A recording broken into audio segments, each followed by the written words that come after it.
Hello दोस्तों, ये केदार यात्रा का दूसरा पार्ट है। अब आचार्य शंकर तुंगनाथ से शोणितपुर, गुप्तकाशी, सोनप्रयाग आदि के दर्शन करते हुए गौरीकुंड तीर्थ पधारे। गौरीकुंड गर्म जल का बहुत बड़ा कुंड है। गौरीकुंड गौरी माँ उमा का तपस्या स्थल है।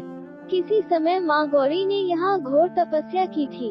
अस्तु ये स्थान आध्यात्मिक ऊर्जा से भरा है। आचार्य शंकर शिष्यों सहित गौरीकुंड में स्नान कर यात्रा की थकान उतारकर आगे बढ़ चले। अब यहाँ से केदार क्षेत्र आरंभ हो चुका था। मार्ग में चीरबाल, भैरव और भीमसेन चढ़ाई पार करके आचार्य शंकर अपने शिष्यों सहित केदार धाम के निकट पहुँच गए। हिम से आच्छादित ऊंची श्यामल चोटियों और पर्वतमालाओं से घिरा केदार धाम स्वर्ग से भी सुंदर और शांत प्रतीत होता था। आचार्य शंकर ने शिष्यों से कहा, बेटा, केदारनाथ जागृत देवता हैं। यहाँ के कण कण में भगवान आशुतोष जागृत और जीवंत हैं।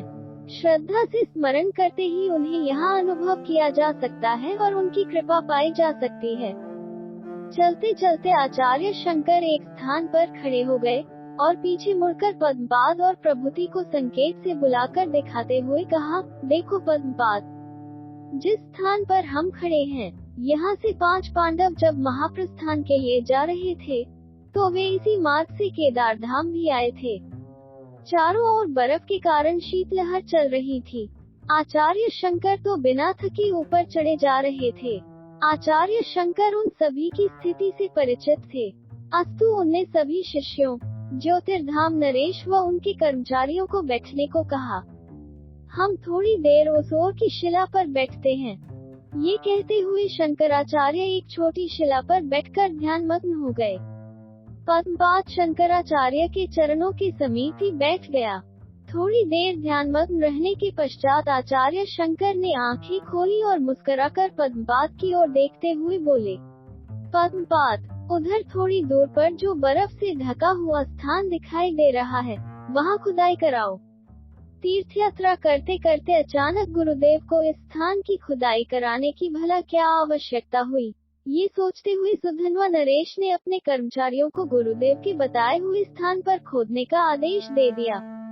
बर्फ और पत्थरों को हटा हटाकर राजा के कर्मचारी उस स्थान को खोदने लगे।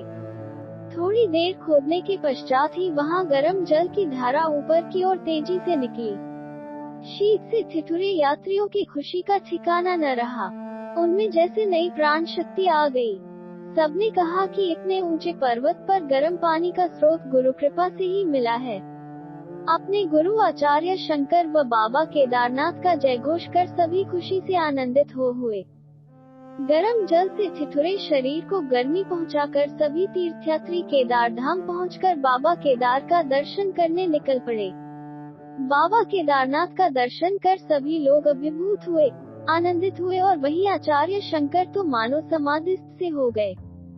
बाबा केदार का दर्शन पाते ही वे ध्यानमग्न हो गए। घंटों उसी भावदशा में बैठे रहे और फिर सामान्य भावदशा में आकर आंखें खोली और विधिपूर्वक भगवान भोलेनाथ का अभिषेक किया।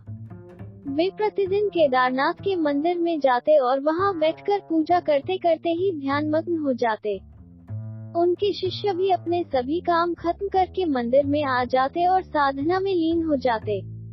वे सभी कीर्तन भजन करते और भगवान भोलेनाथ केदारनाथ के ध्यान में लीन हो जाते। आचार्य शंकर समय पाकर वहां श्रद्धालुओं को धर्मोपदेश देते। इस प्रकार आचार्य शंकर लगभग 1 महीने तक वही केदार धाम में रहकर भगवान आशुतोष के ध्यान में लीन रहे। फिर अपने शिष्यों सहित गंगोत्री की ओर चल पड़े। कुछ समय बीता और वह सभी लोग गंगोत्री पहुँचे। वहाँ पूजा अर्चना करी और माँ गंगा के दर्शन करके गोमुख की ओर बढ़ चले।